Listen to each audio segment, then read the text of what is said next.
Pada presentasi saya kali ini, saya akan membawakan topik presentasi yaitu mengenai penularan virus herpes simplex atau herpes genital oleh Dwiki Siahaan.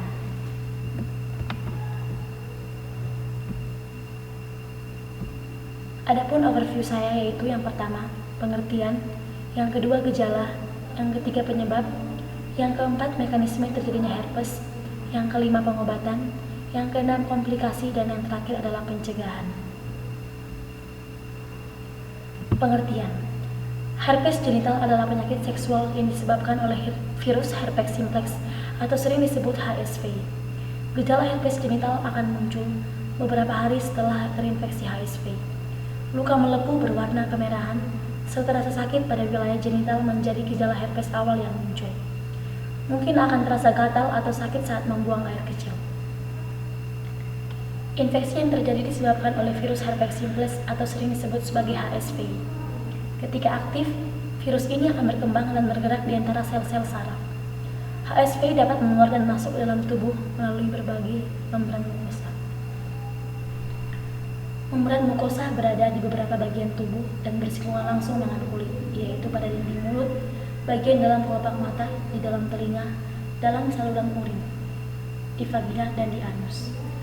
Sampai saat ini belum ada obat yang dapat membunuh virus tersebut, dalam arti menyembuhkan pasien secara total. Infeksi herpes bersifat seumur hidup saat penderita tidak merasakan gejala apapun. Virus ini sebenarnya masih ada di dalam tubuh penderita, yakni berada pada jaringan saraf, tepatnya di bagian tulang belakang. Penyakit herpes adalah radang kulit yang ditandai dengan pembentukan gelembung-gelembung berkelompok. Gelembung-gelembung ini berisi air pada dasar peradangan. Berbicara tentang penyakit herpes tak terlepas dari virus yang merupakan makhluk setengah hidup dan berkembang biak dari bahan-bahan sel makhluk hidup lainnya.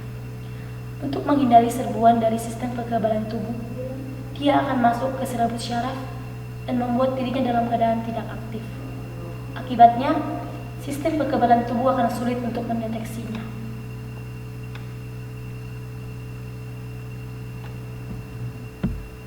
Yang selanjutnya yaitu gejala. Terkadang virus herpes simplex atau HSV tidak menyebabkan gejala karena virus ini mampu bersembunyi di dalam tubuh atau bersifat laten. Virus bersembunyi dari sistem kekebalan tubuh di dalam sel-sel saraf. Ketika kambuh, virus akan aktif kembali dan bergerak menuju kulit melalui saraf sehingga menyebabkan luka yang baru. Bagi yang baru pertama kali terinfeksi herpes, mungkin tidak akan memperlihatkan adanya gejala-gejala, dan sebagai akibatnya, mereka tidak tahu bahwa dirinya telah terinfeksi virus ini. Gejala-gejala herpes genital bisa berupa: yang pertama, luka yang terbuka dan terlihat merah tanpa sensasi rasa sakit, gatal, atau geli. Yang kedua, sensasi rasa sakit, gatal, atau geli di sekitar daerah genital atau daerah anal. Yang ketiga, luka melepuh yang kemudian pecah dan terbuka di daerah sekitar genital, rektum, paha, dan bagian bokong. Yang keempat, merasakan sakit saat membuang air kecil. Yang kelima, mengalami gejala-gejala flu seperti demam, kehilangan nafsu makan, dan kelelahan. Yang keenam, adanya cairan yang keluar dari vagina. Dan yang ketujuh, bagi wanita, luka terbuka atau melepuh pada leher rahimnya. Dan yang terakhir, rasa gatal dan terbakar di daerah genital atau anal. Virus ini bisa menjadi laten atau tidak aktif di dalam tubuh untuk beberapa waktu. Tapi virus dapat aktif lagi dan menyebabkan gejala herpes kembali. Dengan kata lain, setelah gejala dari infeksi pertama menghilang, bukan berarti virus juga menghilang dari tubuh kita. Sebenarnya, ketika infeksi pertama kali terjadi, tubuh kita akan menghasilkan antibodi untuk melawan infeksi. Tubuh menjadi bisa mengenali virus dan kekuatan yang dibutuhkan untuk melawan HSV dengan lebih efektif. Maka sebagai efeknya, infeksi-infeksi yang terjadi tidak akan separah infeksi yang pertama. Frekuensi juga akan berkurang dan gejalanya akan lebih cepat hilang. Selanjutnya yaitu penyebab. Penyakit herpes disebabkan oleh virus yaitu herpes simplex tipe 1 atau HSV1 dan herpes simplex tipe 2 atau HSV2. Kedua herpes ini mempunyai inti DNA ganda yang dikelilingi oleh lapisan protein yang menunjukkan simetri ikosaedral dan mempunyai 162 kapsomer. Nukleokapsida dikelilingi oleh suatu selubung yang dihasilkan oleh membran inti dari sel yang terinfeksi dan mengandung glikoprotein virus berbentuk paku dengan panjang kurang lebih 8 nanomikro. Struktur yang tidak terbentuk kadang-kadang asimetri di antara kapsid dan selubung membentuk tegumen. Bentuk selubung berukuran 120 nanomikro sampai dengan 200 nanomikro. HSV1 menyebar melalui kontak, biasanya melibatkan air liur yang terinfeksi. Sedangkan HSV2 ditularkan secara seksual atau dari infeksi kelamin ibu ke anaknya yang baru lahir. Oleh sebab itu, infeksi HSV2 lebih umum pada perempuan. Penyebaran virus ini melalui kontak langsung dengan pasangan yang terinfeksi oleh HSV. Hal ini bisa terjadi meski orang yang terinfeksi tidak mengalami gejala apapun. Virus ini menyebar melalui bagian yang lembab dari dinding kulit genital, mulut, dan anus. Selain itu, virus ini juga bisa menyebar melalui luka herpes dan bisa terjadi di sekitar mulut, mata, dan bagian tubuh lainnya. Virus HSV akan aktif kembali ketika sistem pertahanan tubuh mulai menurun. Hal ini bisa terjadi ketika penderita sedang mengalami infeksi, sedang mengalami masa-masa stres, sedang menjalani kemoterapi sebagai langkah pengobatan kanker, atau akibat terkena virus HIV. Selain itu, konsumsi alkohol yang berlebihan juga dapat memicu virus HSV untuk kembali aktif. Kontak langsung yakni kulit dengan kulit penderita yang terinfeksi. Selanjutnya, herpes genital tidak bisa menyebar melalui benda perantara. Virus tidak akan sanggup bertahan lama jika terlepas dari kulit. Peralatan seperti handuk, alat makan, dan sikat gigi biasanya tidak bisa menjadi perantara penyebaran virus ini. Selanjutnya yaitu struktur virus herpes simplex atau HSV. Virionnya yaitu bulat, berdiameter 120-200 nanomikro. Genomnya yaitu DNA untai ganda dan linear. Proteinnya yaitu lebih dari 35 protein dalam prion. Mekanisme terjadinya herpes. Herpes dapat terjadi melalui kontak kulit dengan penderita. Jika seseorang mempunyai herpes di mulutnya, kemudian ia mencium orang lain, maka orang itu dapat terkena herpes pula. Jika ia melakukan oral seks, maka herpes dapat menular ke kelamin walaupun kemungkinan menularnya lebih kecil dibandingkan jika terjadi kontak antar kelamin atau hubungan seksual. Virus herpes mempunyai sifat yang berbeda-beda. Ada yang menyukai daerah mulut dan ada pula yang menyukai bagian kelamin. Mekanisme herpes terjadi melalui dua infeksi, yaitu yang pertama, infeksi primer. Pada infeksi primer, HSV ditularkan melalui kontak dari orang yang peka lewat virus yang dikeluarkan oleh seseorang. Untuk menimbulkan infeksi, virus harus menembus permukaan mukosa atau kulit yang terluka. Infeksi HSV1 biasanya terbatas pada orofaring dan virus menyebar melalui saluran pernafasan atau melalui kontak langsung dengan air liur yang terinfeksi. Pada HSV2, biasanya ditularkan secara seksual. Perkembangbiakan virus terjadi pertama kali di tempat infeksi. Virus kemudian memasuki ujung saraf setempat dan dibawa melalui aliran akson ke ganglion dorsalis, tempat terjadinya perkembangbiakan selanjutnya, dan bersifat laten. Infeksi HSV primer biasanya ringan, pada kenyataannya sebagian besar bersifat asimptomatik. Jarang terjadi penyakit sistematik. Penyebaran ke organ-organ lain dapat terjadi jika sistem imun inang terganggu, dan hal ini tidak dapat menahan perkembangbiakan inangnya. Yang kedua yaitu infeksi laten. Pada infeksi laten, virus terdapat pada ganglia yang terinfeksi secara laten dalam stadium non-replikasi. Hanya sedikit gen virus terekspresikan. Virus menetap pada ganglia yang terinfeksi secara laten sampai akhir hidup inang. Tidak dapat ditemukan virus di tempat kekambuhan atau di dekat tempat biasanya lesi kambuh. Perangsangan yang provokatif dapat mengaktifkan kembali virus dari stadium laten. Virus kemudian mengikuti jalannya akson sampai ke perifer, dan melakukan perkembangbiakan di kulit atau selaput mukosa. Terjadi pengaktifan kembali secara spontan, walaupun terdapat imunitas seluler dan humoral yang bersifat spesifik pada inangnya. Namun imunitas ini dapat membatasi perkembangbiakan virus setempat, sehingga kekambuhan lesi tidak begitu luas dan tidak begitu berat. Banyaknya kekambuhan bersifat asimptomatik, diperlihatkan hanya oleh pelepasan virus dalam sekresi. Bila bersifat simptomatik, episode kekambuhan infeksi HSV-1 biasanya termanifestasi sebagai demam lepuh di dekat bibir. Dasar molekuler pengaktifan kembali ini tidak diketahui.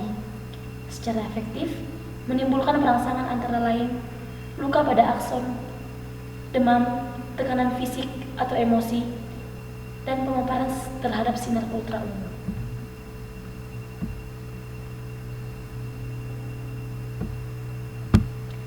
Selanjutnya yaitu pengobatan. Untuk mengurangi gejala infeksi herpes genital, obat-obatan antivirus seperti acyclovir, famciclovir, dan valacyclovir akan diberikan. Obat-obatan ini hanya berfungsi mencegah virus herpes simplex untuk menggandakan giginya, tapi tidak bisa menghilangkan virus dari tubuh secara sepenuhnya. Jika gejala infeksi tidak terlalu parah, konsumsi obat antivirus mungkin tidak diperlukan. Berikut ini adalah beberapa hal yang bisa dilakukan di rumah untuk membantu meredakan gejala yang muncul.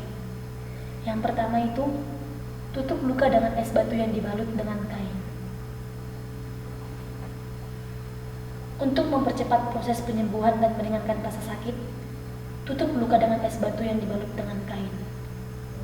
Jangan menempelkan es secara langsung pada permukaan yang terluka. Yang kedua, bersihkan daerah yang terinfeksi secara teratur. Yang ketiga, gunakan krim penghilang rasa sakit pada luka melepuh atau tukang. Selain itu, perbanyaklah minum air mineral. Kedua hal ini bertujuan untuk memudahkan dan meringankan rasa sakit saat buang air kecil.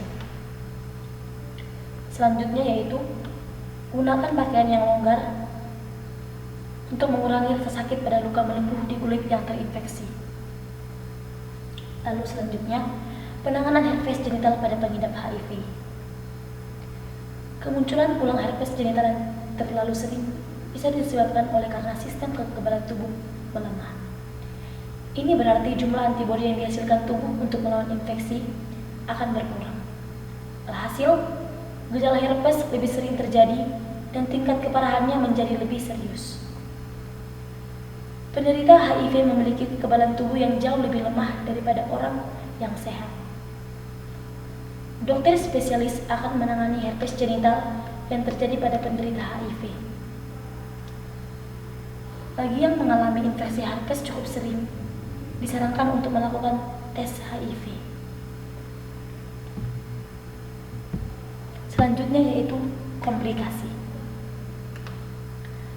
Yang pertama pada masa kehamilan. Virus herpes simplex atau HSV bisa menyebabkan masalah pada kehamilan dan bisa ditularkan pada bayi saat melahirkan. Jika infeksi HSV terjadi sebelum kehamilan, kemungkinan penularan pada sang bayi sangatlah kecil. Beberapa bulan terakhir masa kehamilan, sang ibu akan melepaskan banyak antibodi pelindung kepada bayinya. Antibodi inilah yang akan melindungi sang bayi dari berbagai mikroorganisme termasuk HSV. Antibodi ini dapat bertahan pada saat melahirkan hingga beberapa bulan setelahnya. Jika terjadi kemunculan ulang gejala herpes, obat acyclovir mungkin perlu dikonsumsi. Tanyakan kepada dokter kandungan tentang penanganan yang Anda bisa dapatkan, termasuk di dalamnya dosis dan aturan pakai obat tersebut. Jika Anda mengalami infeksi pertama pada awal 3-6 bulan masa kehamilan Anda, maka risiko infeksi menular pada bayi dan bahkan keguguran akan sangat meningkat. Oleh karena itu, acyclovir mungkin perlu dikonsumsi. Virus bisa menular pada saat proses persalinan. Infeksi pertama HSV di atas 6 bulan usia kehamilan menjadikan risiko menular infeksi pada bayi sangatlah tinggi. Hal ini karena tubuh sang ibu memerlukan waktu untuk menghasilkan antibodi sebelum sang bayi dilahirkan. Untuk menghindarinya, perlu dilakukan operasi cesar. Kelahiran normal akan meningkatkan risiko penularan infeksi pada bayi yang dilahirkan sebanyak 40% lebih tinggi. Yang kedua, infeksi pada bayi dalam proses persalinan. Bagi bayi yang terinfeksi HSV pada saat proses persalinan, infeksi yang terjadi bisa sangat berbahaya dan terkadang mematikan. Ini dikenal sebagai neonatal herpes. Herpes yang terjadi pada saat melahirkan ini dapat berdampak buruk kepada organ tubuh seperti pada mata, mulut, dan kulit. Selain itu, otak dan sistem saraf lainnya juga bisa terkena dampak dari infeksi ini. Pada kasus neonatal herpes yang parah, berbagai organ tubuh lainnya seperti paru-paru dan hati juga bisa terserang hingga dapat menyebabkan kematian. Pencegahan. Virus herpes simplex dapat menular dari penderita tanpa gejala apapun. Tapi tingkat penularan virus ini akan lebih tinggi jika infeksi sedang kambuh. Penderita herpes simplex disarankan untuk tidak berhubungan seksual ketika sedang memiliki luka terbuka. Yang kedua, jika terdapat luka terbuka atau melepuh pada mulut, jangan mencium pasangan Anda. Berbagai mainan seksual juga bisa mengeluarkan virus ini. Jika Anda ingin berbagi, pastikan untuk mencucinya terlebih dahulu. Walau tidak sepenuhnya menghilangkan resiko terkena herpes genital, kondom dapat membantu menghambat penularannya. Penggunaan kondom dapat melindungi diri dan pasangan Anda, tapi perlu diingat bahwa kondom hanya menutupi penis saja. HSV dapat menular melalui kontak dengan bagian tubuh lain, seperti mulut saat seks oral atau anus saat seks anal. Jika Anda atau pasangan merasa berisiko terinfeksi HSV, segeralah lakukan tes untuk memastikan diagnosis.